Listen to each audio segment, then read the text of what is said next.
마태복음 13장 20절과 21절에 이와 같은 말씀이 있었죠. 돌밭에 뿌려졌다는 것은 말씀을 듣고 즉시 기쁨으로 받되 그 속에 뿌리가 없어 잠시 견디다가 하나 말씀을 인하여 환난이나 핍박이 일어나는 때에는 곧 넘어지는 자요. 예배 시간에 말씀을 들었는데 그 말씀이 오늘 바로 나를 위한 말씀이란 확신이 들 때가 있으시죠? 용기가 생기고 힘이 생기고 위로를 받고 그리고 그래 오늘은 말씀을 따라 이렇게 한번 살아봐야겠다. 그냥 새로운 계기가 용수숨치는 그런 날 말입니다. 하나님의 말씀이 우리 마음밭에 들어와서 씨를 뿌리게 된 겁니다. 싹이 텄어요. 그래서 우리는 그것을 기쁨으로 받게 된 것입니다. 그 행복이 어떤 것인지는요, 맛보지 않은 분은 잘 몰라요. 온 우주와 지구를 창조하신 하나님에 관한 그 발견, 그거 교회 안에서 어떻게 발견할까요? 지구가 만들어진 신비하고도 놀라운 이야기를 또 어디서 듣겠어요? 최초의 인류의 조상들과 하나님과의 그 있었던 슬픔의 이야기, 우리가 죽게 되었으나 우리의 창조주께서 우리를 위해서 당신의 삶을 아낌없이 희생했다는 신기하고도 이해할 수 없으나 너무 감격스러운 이야기도 또 우리가 언제 듣겠습니까? 이런 이야기를 들으면 우리는요, 한편으로는 경악해하고 그분이 하나님이 십자가에 달려서 모욕을 받은 거에 대해서 한편으로는 경이로움을 느끼게 됩니다. 영혼이 뿌리부터 흘리는 느낌을 받죠. 또 한편으로 누군가가 나에게 그 따뜻한 도움의 손길을 베풀었을 때 얼마나 마음이 흐뭇해지는지 몰라요. 그래서 이런 생각을 하게 되죠. 그래, 나도 저 사람처럼 오늘은 누군가를 몰래 한번 도와줘야겠다. 혹은 남편이 오늘은 나에게 소위 말하는 지롤을 떨더라도 오늘은 내가 용서하고 참아줘야지. 그래서 내가 선이 악을 덮어버리는 경험과 진주가 진주조개를 만드는 그 경험을 내가 해보리라 생각합니다. 이게 기쁨이에요. 하나님이 우리의 삶 가운데 개입하셨을 때 우리가 맛보는 기쁨입니다. 그것이 교훈이든 용기 있는 말씀이든 미래에 대한 계시이든 다 우리에게 새로운 삶의 생명의 씨앗 같은 능력을 베풀어 주죠. 진짜 교회 처음 들어가지고요, 찬양대에서 노래를 부르는데 조화가 어울리고 입은 옷도 예쁜데 악기가 연주되는 걸 보니까 교회가 우아한 분위기에 쫙 빠지게 되면은요, 감격을 하면서 멋있다. 나도 저런 찬양대 한번 참석해 볼까? 이런 생각 듣죠. 그때 행복해져요. 또 저 멋진 성도가 있는 저 구역반에 나도 참석하면은 그 성경을 연구하고 이웃을 돕는 일에 함께 가서 반찬도 싸고 하면은 너무 행복할 것 같다. 한번 해볼까? 라는 생각이 드는 것도 우리 마음에 심겨지는 씨앗이기도 합니다. 동해온 기분이에요. 새로운 사람들.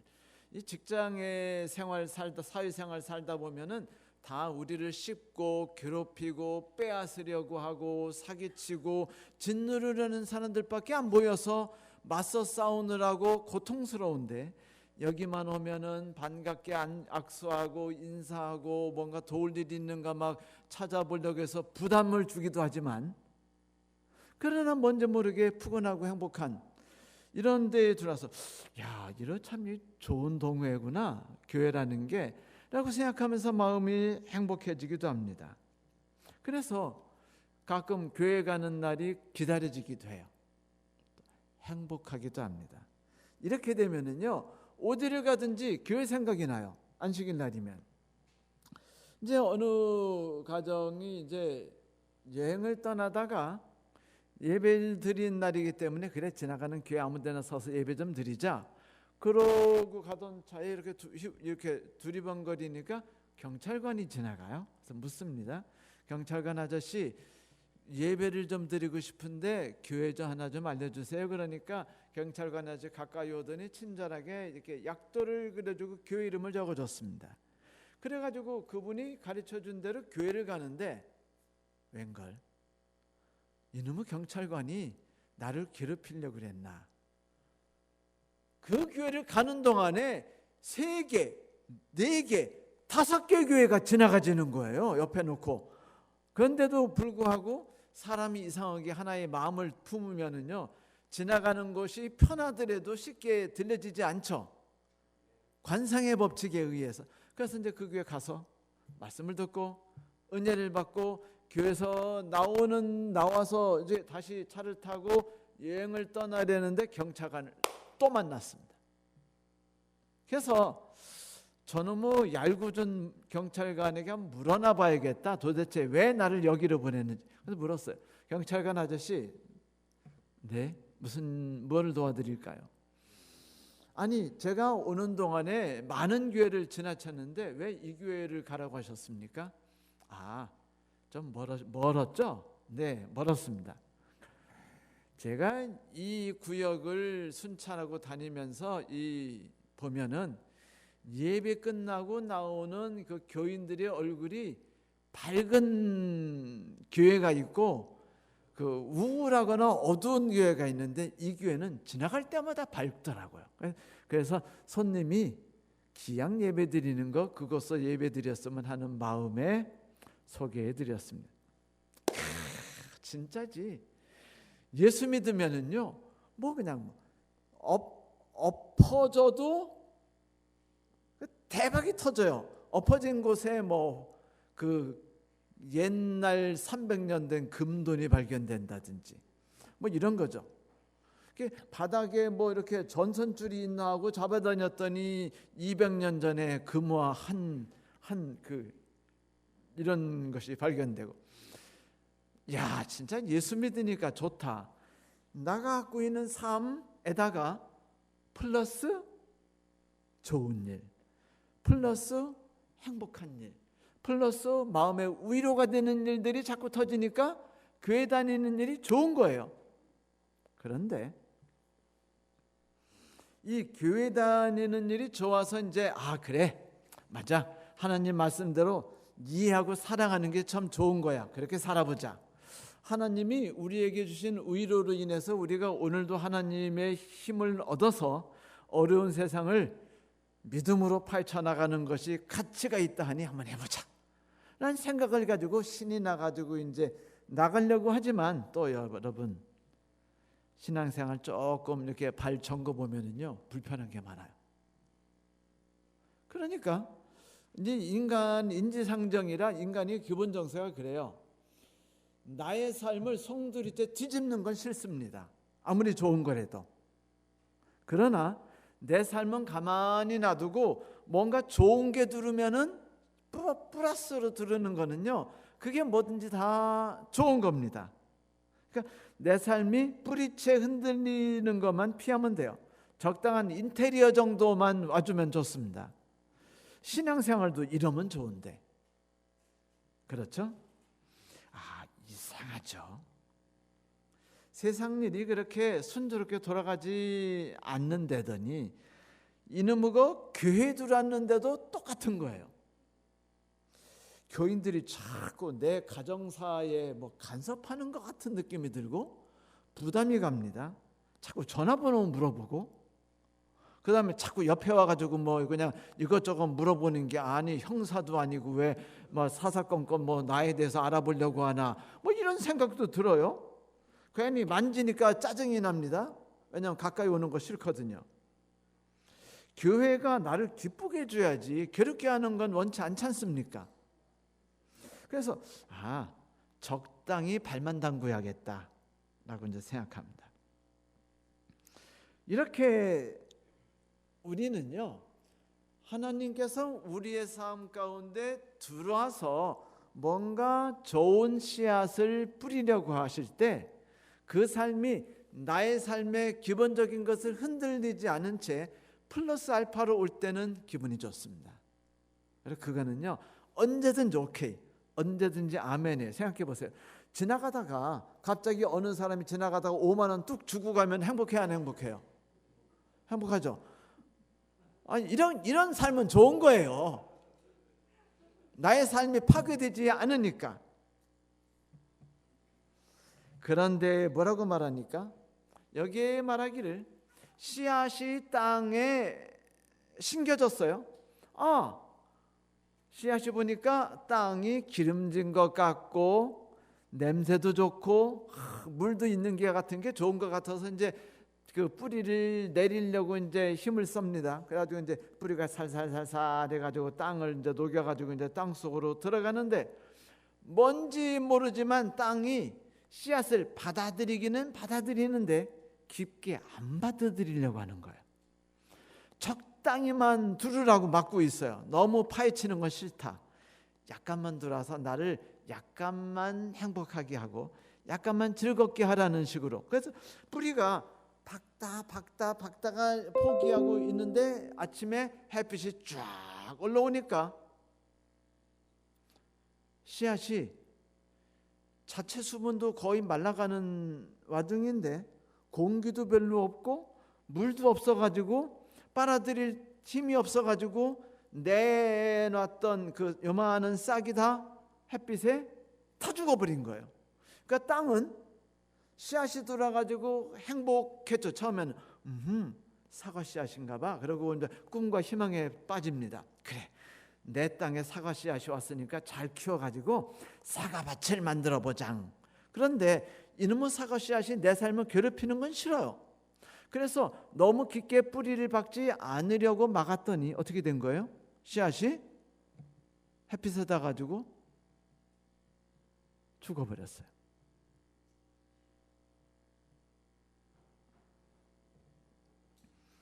햇빛이 나쁜 놈인가요?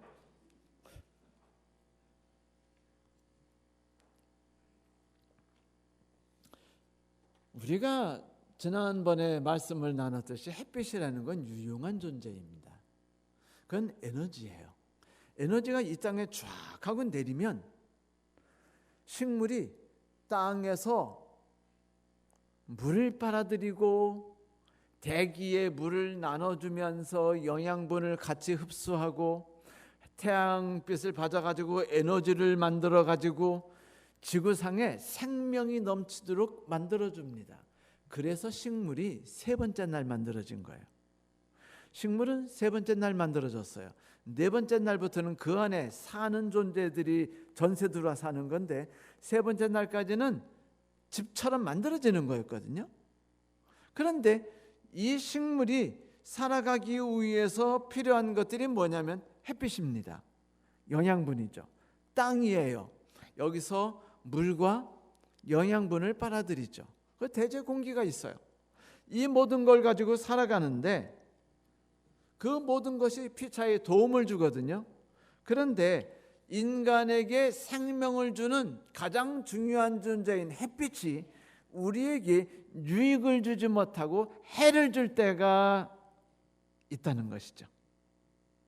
씨앗이 뿌려지면 씨앗은요, 땅에서 두 가지 갈래길을 선택합니다. 첫째, 땅에 깊이 뿌리를 박아서 잘 자라서 열매를 맺는 방향. 두 번째는요, 씨앗이 땅에 제대로 뿌리를 못 박고 비실거리다가 뜨거운 햇빛만 나가지고 타 죽어버리는 방향. 이 둘밖에 없어요.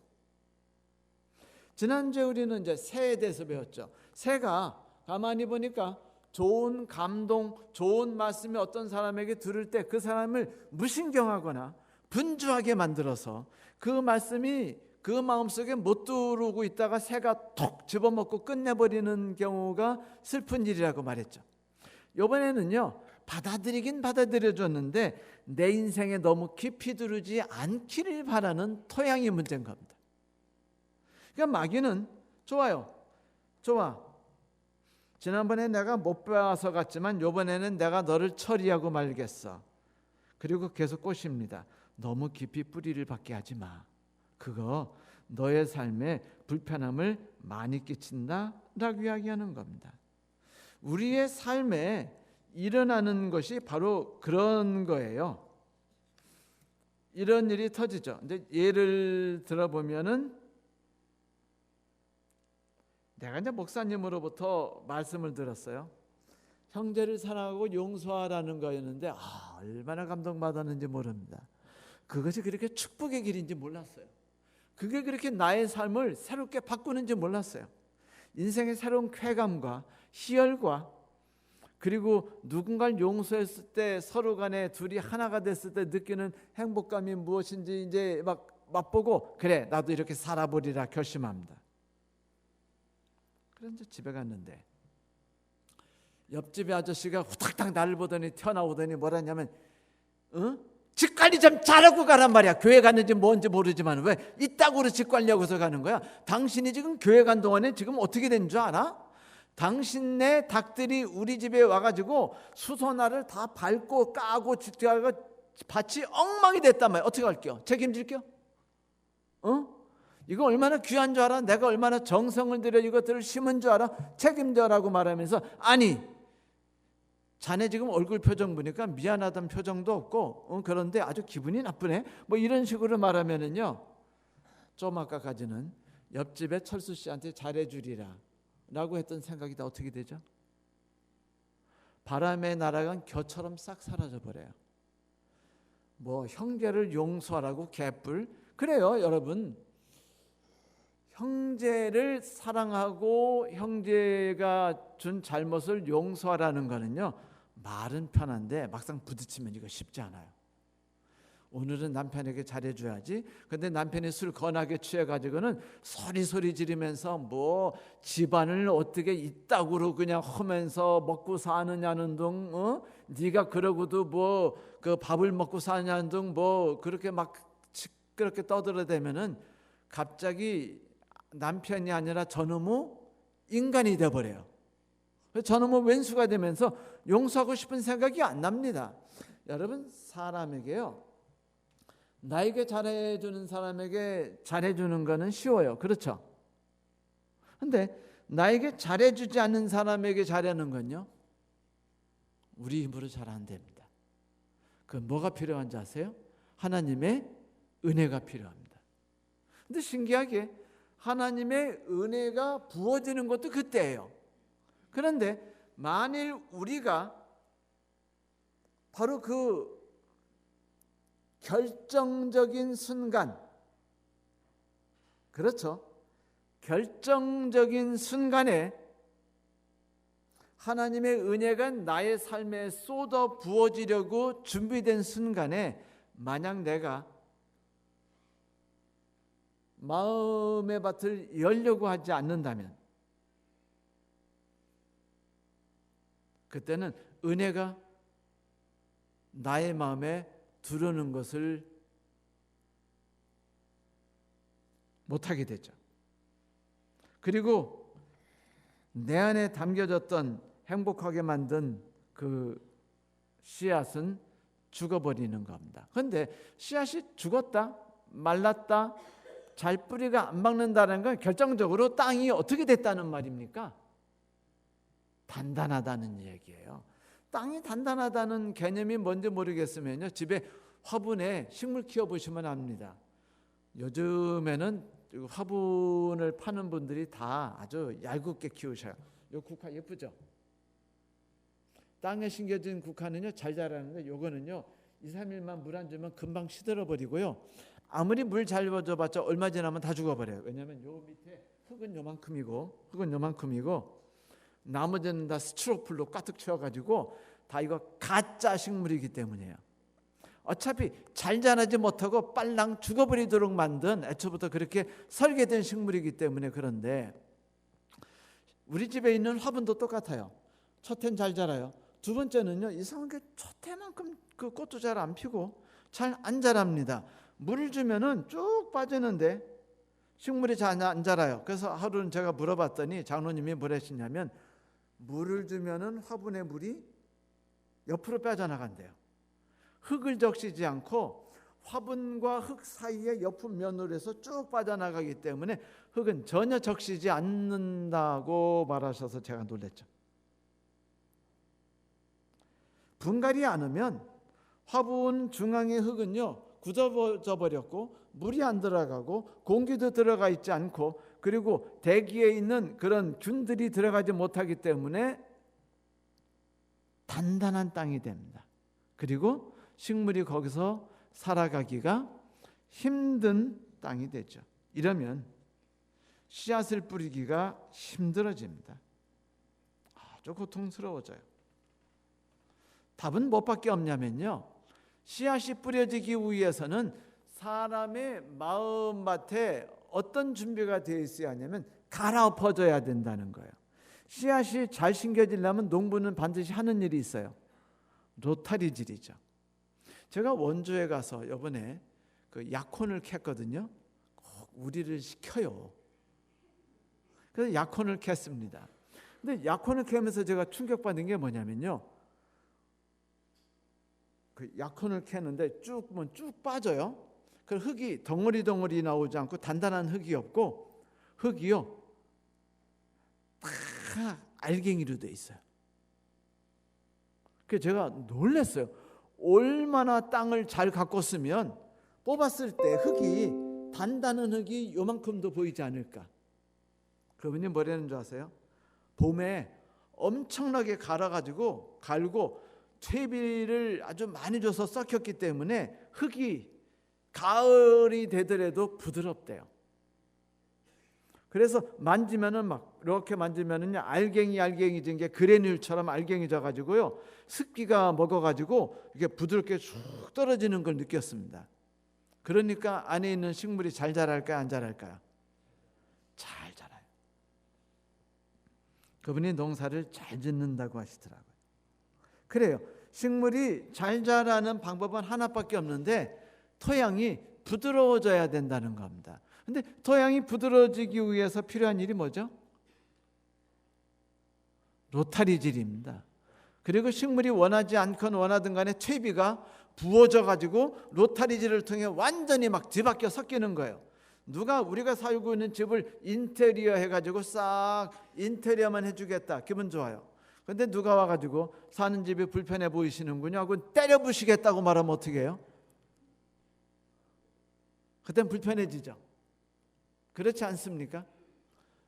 우리들은요 인테리어만 해주길 바라는데 때려 부수겠다고 하는 게 문제인 거예요. 씨앗이 우리 삶 가운데 생명의 씨앗이 뿌려지기 위해서 필요한 거는요 흙이 잘게 부서지는 경험이고 퇴비 같은 것이 우리의 삶에 마음껏 들어가지고 휘적셔지는 겁니다. 그러면 공기가 들어가요. 물이 마음껏 들어갈 수 있습니다. 토양이 준비를 하게 되죠. 우리는 이것을 시련, 고통, 어려운 일이라고 부르죠. 우리가 원하지 않는 불편한 일들이 우리의 삶에 자주 닥쳐오죠. 그렇죠. 그런데 우리는 그것이 우리의 삶에 다가오는 것을 원치 않기 때문에 피하려고 합니다. 부부싸움이 나요. 남편이 뭐라고 합니다. 그러면 아내는 어떻게 해요? 아내가 뭐라고 하면 남편이 어떻게 해요? 되게 가만히 있다가 귀를 막아버리고 있거나 옆방에 휙 들어가 버리거나 밖에 나가버리거나. 그러면 즐거워요, 안 즐거워요? 싸움이 해결된 건가요? 피해진 것뿐이죠.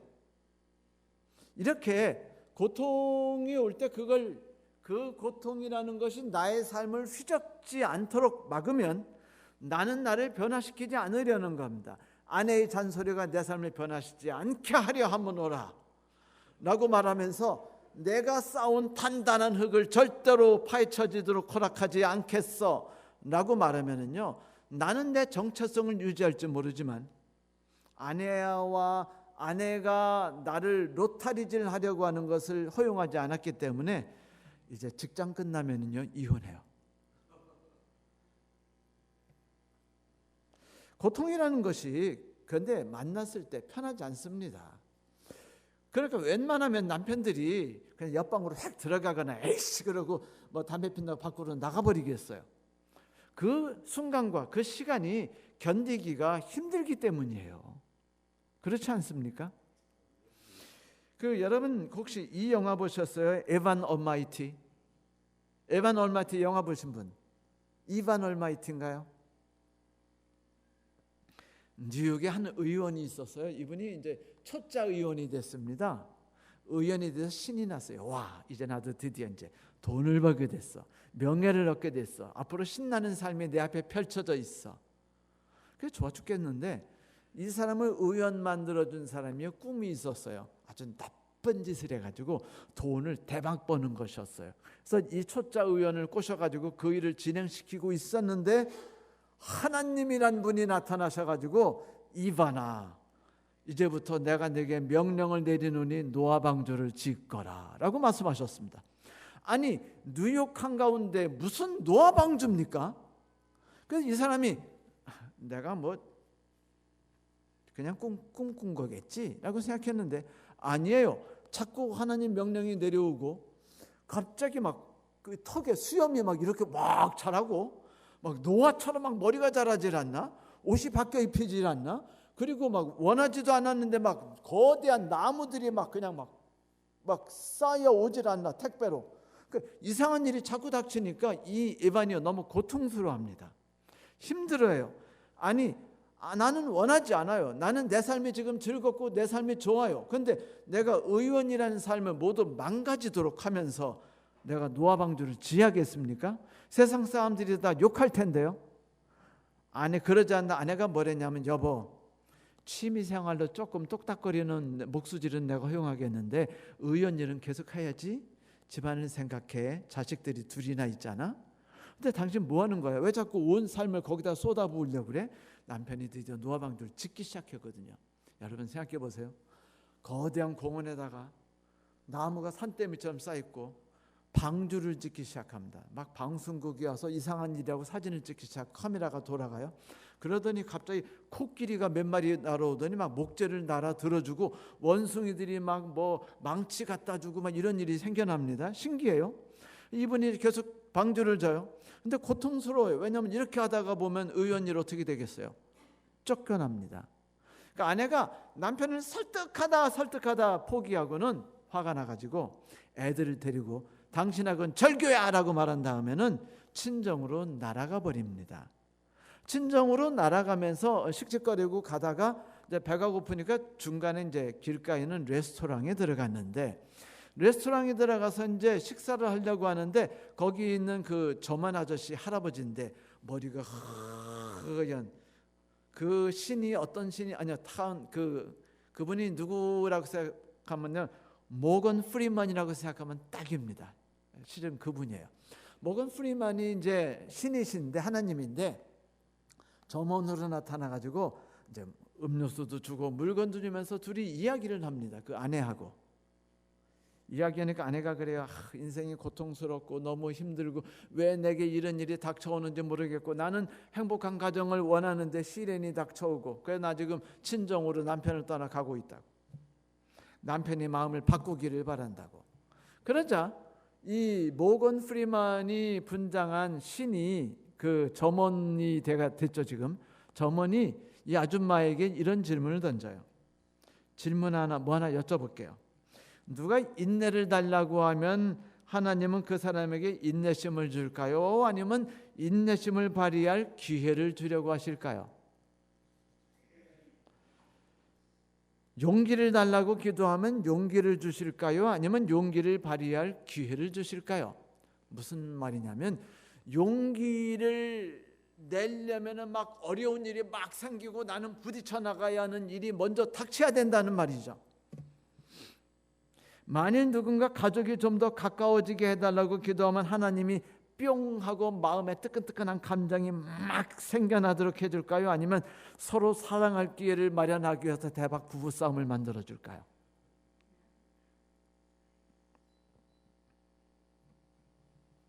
라고 질문했습니다.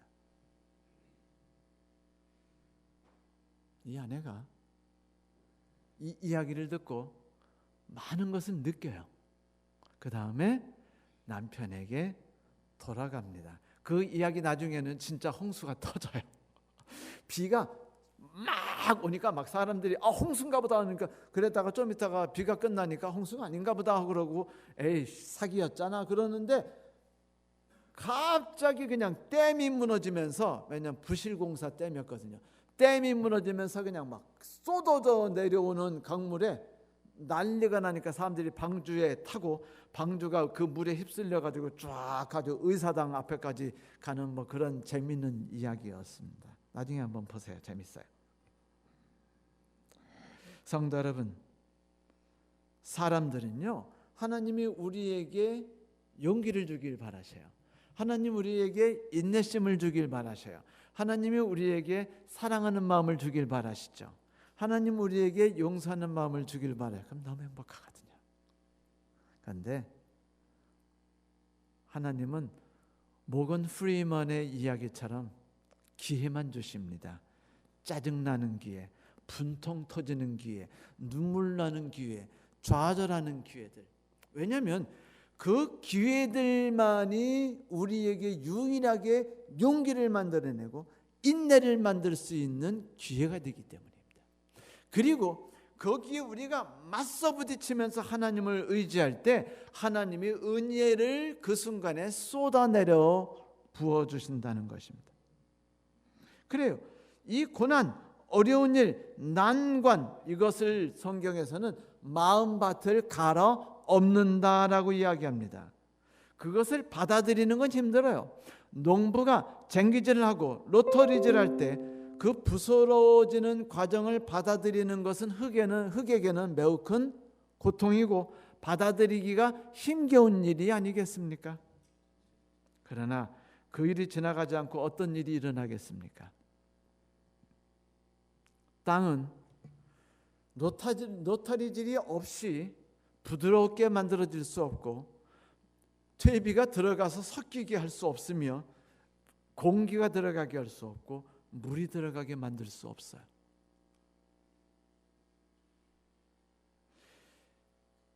얼마 전에 또 귀찮은 일이 생겼죠. 목사니까 교회 그 하나님 일만 하면 좋겠는데, 이 교회에 살기 때문에 제가 하는 부가적인 일들이 가끔 있죠. 귀찮은 일. 2달 전에 제가 그 일을 하나 받았습니다. 바로 승강기 안전교육이었어요. 제가 승강기 관리자입니다. 저 자격증 많아요. 목사들은요 자격증이 많습니다. 소방관리 자격증이 있고요, 승강기 안전교육관리 자격증이 있고요, 뭐 이런 게 많아요. 왜냐하면 교회 관리하려면 그거 다 자격증 따가지고 관리자로 신고해야 하기 때문입니다.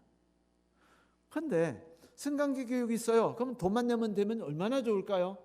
돈 10몇만 원 냈어요. 그랬더니 교육받으래요. 교육받으면 그냥 교육만 받으면 얼마나 편해요? 그러면 교육을 50분 하면은요, 꼭 뒤에 10분에 뭐가 있는 줄 아세요? 시험 봐요. 왕짜증입니다. 얼마나 문제 틀리면 기분 좋아요, 나빠요? 근데 제가 정확히 모르는 문제가 많아요. 그럼 막 그래도 뭐 이것 때문에 제가 그 소방 혹은 승강기 때문에 제가 많은 시간 투여할 수 없으니까 거기서 빨리빨리 끝내길 바라죠. 그래서 문제도 대충 아무렇게나 찍고 막 넘어가려고 하면은요, 틀렸습니다. 다시 푸세요. 그리고 정답을 가르쳐줘요. 그런데 여러분, 이 시험이 제게 짜증나는 시간인가요? 10분이라는 시간이 즐거운 시간입니까? 언제나 짜증나는 시간입니다. 그런데 이 승강기를 교육하고 시험 받는 순간이 없으면 어떻게 되는 줄 아세요? 제가 안전교육을 제대로 못해요. 다시 말하면 내가 배운 것을, 그것이 내가 배운 건 50분 동안 배운 건 뭐예요? 씨앗이 심긴 겁니다. 그것이 내 마음 가운데 뿌리를 깊이 박으려면 시험을 봐야 돼요. 시험을 보면 머릿속에 막 고통과 함께 갈등과 충격과 당황스러움과 함께 그 문제가 내게 와닿기 시작하고, 아하, 이런 일이 닥치면 이렇게 해야지라는 그것이 몸에 자연스럽게 배게 되죠. 자, 시험 안 보고 통과하는 게 좋겠어요? 왼수 같으니까? 아니면 이것이 나의 인생을 괴롭게 하는 원수같이 느껴지지만 실은 나의 능력을 강화하는 것이 그 존재 목적이라고 믿고 마음을 누그러뜨려야 할까요? 어느 날 손님의 날을 맞이해서 행복한 마음으로 이제 교회에 갔는데, 그때는 제가 오늘은 내가 목사로서 멋진 삶을 보여주리라 그랬는데, 그날따라 어느 교우님이 제게 쌍욕을 퍼부시면서, 사람들이 있는 데서 어떻게 손님 접대를 위한 관리를 이따위로 하느냐고, 네가 그러고도 뭐 목사냐고 하면서 교회가 엉망이니 이렇게 하는데 내가 어떻게 손님을 모시고, 내가 수치스럽고 창피해서 교회를 못 다니고 한 퍼부는데요, 제가 완전히 인간 개가 됐습니다. 얼마나 당황스럽고 짜증이 나고 그 사람 얼굴을 보기도 싫고. 그런데 여러분, 이런 일을 다 겪으시나요? 안 겪으시나요? 겪죠. 안 겪는 사람은 존재하지 않아요. 성경 로마서에 나오는 말 있죠. 5장에 우리가 하나님을 받아들이고 행복에 빠지면 하나님께서 우리에게 제일 먼저 주시는 선물이 뭐라고요? 고통이다. 고통을 주시면 우리 마음 가운데 인내라는 것이 생겨나고, 우리 마음 가운데 인내, 곧 이 어려운 기간이 끝나면 하나님이 나를 인도하셔가지고 멋진 존재로 만들어 줄 거야라는 신뢰감을 우리는 인내라고 말하잖아요. 이 인내라는 마음이 생기면 하나님을 신뢰하는 마음이 생기기 때문에 우리 마음이 넓어지고 여유로워지고 관대해지기 시작해요. 그리고 희망과 꿈을 갖게 되기 시작합니다. 그렇게 되면 멋져졌죠. 하나님이 심는 모든 씨앗마다 다 열매가 달리고 우리는 풍성한 존재가 돼요. 그러면 우리가 이제 꿈을 갖게 되죠. 어떤 꿈이죠? 이제 난 하나를 갈 것 같다. 너무 만족스러워. 하나님이 지금 오시면 좋겠어. 이렇게 될 거라고 로마서 5장에 말하지 않았습니까? 성도 여러분, 그래요. 호세아는 이렇게 말했습니다. 너희가 자기를 위하여 의를 심고 긍휼을 거두라. 지금이 곧 여호와를 찾을 때니 너희 묵은 땅을 기경하라. 마침내 여호와께서 임하사 의를 비처럼 너에게 내리시리라. 보니까 지금 연합에 대한 이야기를 하고 있어요. 내 삶이 위로를 받으며 긍휼이 나의 삶에 퍼부어지기를 소망한다면, 용기를 얻고 희망을 얻기를 바란다면 그렇게 할 수 있다는 겁니다. 먼저 뭐부터 하래요? 씨앗이 심길 거래요. 하나님의 의가 우리에게 심겨질 거라는 겁니다. 그러므로 묵은 땅을 갈아엎으래요. 근데 여러분, 묵은 땅을 갈아엎는다는 게 되게 재미있어요. 그 나라 말로 말하면 니르입니다. 물론 단어가 살짝 바뀔 수는 있지만 니르가 동사로 니르, 그 단어의 명사도 니르예요. 그럼 니르 그러면 뭔지 아세요? 묵은 땅을 갈아엎어라 라는 뜻이 됩니다. 그러니까 묵은 땅이란 단어는 히브리어 말로 니르입니다. 그런데 이 니르라는 단어는 뭐냐면 이런 뜻을 갖고 있어요. 묵은 땅이라는 단어만이 아니라 경작하기에 딱 좋은 땅, 미개척지라는 뜻을 갖고 있어요. 와, 저 넓은 땅이 아무도 차지하지 않은 미개척지요. 먼저 가는 놈이 임자야. 그러면 희망이 솟아요, 안 솟아요? 마음껏 달려가고 싶지 않습니까? 지금 하나님이 뭐라고 말하냐면 너라는 삶은 미개척지 같아. 아무도 차지하지 않은 그 미지의 아주 그냥 신대륙 같아. 나는 너에게 가서 너의 땅을 경작하고 싶어. 경작한다는 말은 뭐냐면 땅을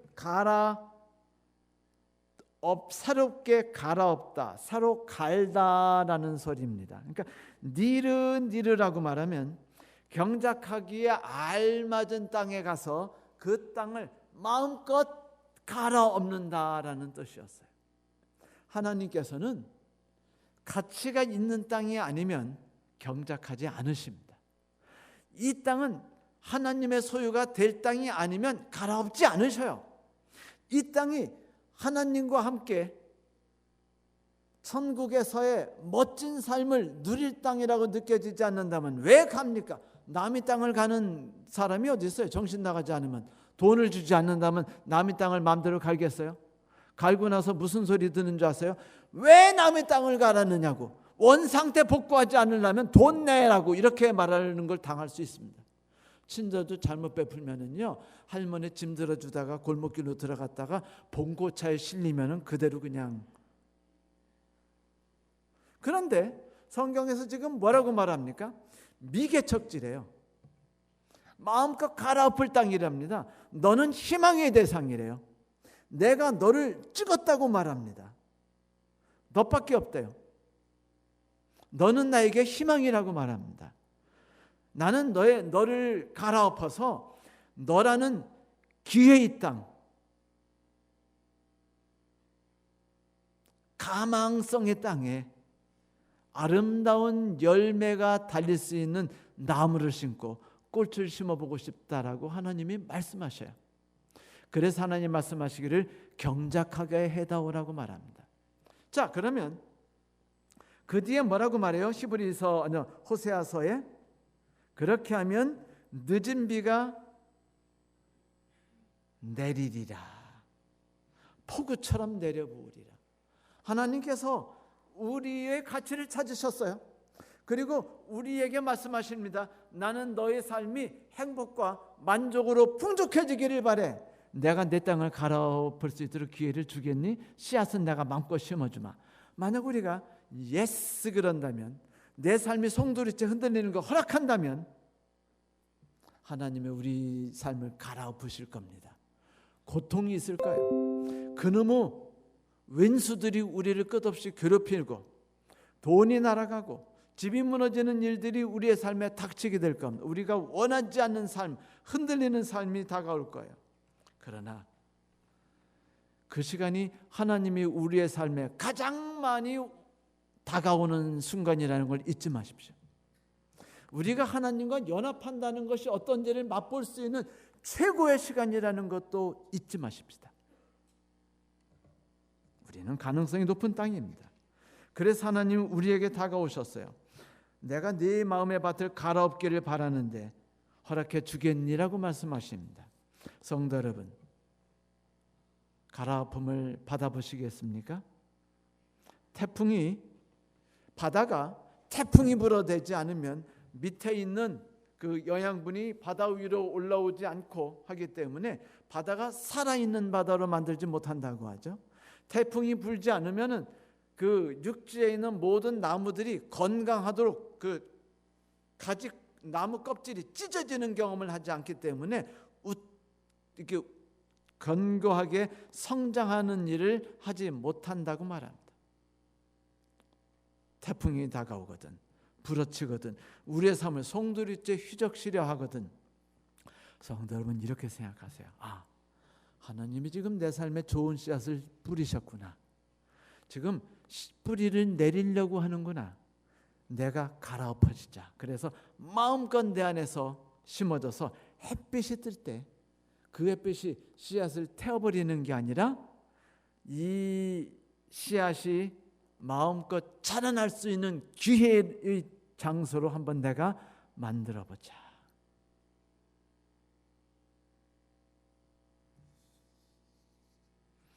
호세아서에 있는 말씀을 다시 한번 읽고 오늘 말씀을 마치겠습니다. 너희가 자기를 위하여 의를 심고 긍휼을 거두라. 지금이 곧 여호와를 찾을 때니 너희 묵은 땅을 기경하라. 마침내 여호와께서 임하사 의를 비처럼 너희에게 내리시리라. 감사합니다. 말씀 마치겠습니다.